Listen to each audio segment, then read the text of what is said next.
This is a very subtle story. Did you that worry you or attract you? You know, this is not the Terminator. You know, is this Well, is it is this a yeah. it isn't? Yeah, Well, what are you maybe it saying, is. Kenny?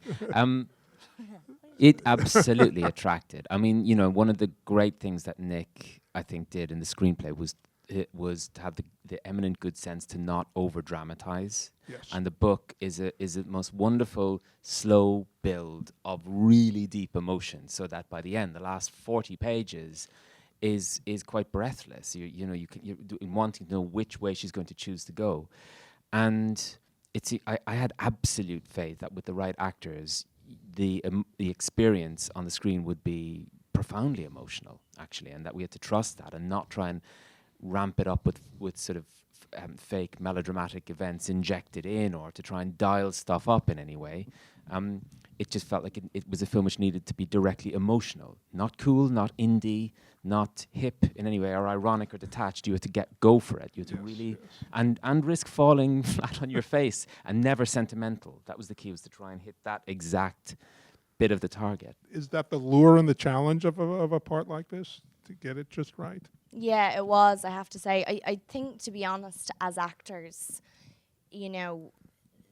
a film like this is so unusual for all the reasons that you've both mentioned. But by the same token, for an actor going into something like this, you're so used to having the emotional scene and the happy scene and the reconciliation and the, all that stuff. And to have someone like John who just...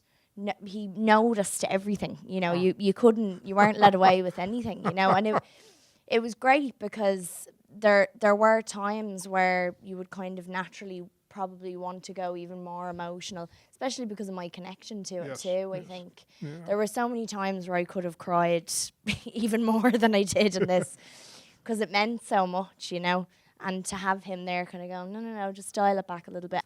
Of course it's tougher to... It's more of a challenge to do nothing, or to underplay something. Yeah. Like, as you say, it probably goes against your instincts a little bit. Well, I mean, my instinct, I mean, I've had to do auditions before where people are like, be funnier, or make it bigger, or smile a bit more, or, I know, awful. But smile, you want me to smile? Ugh.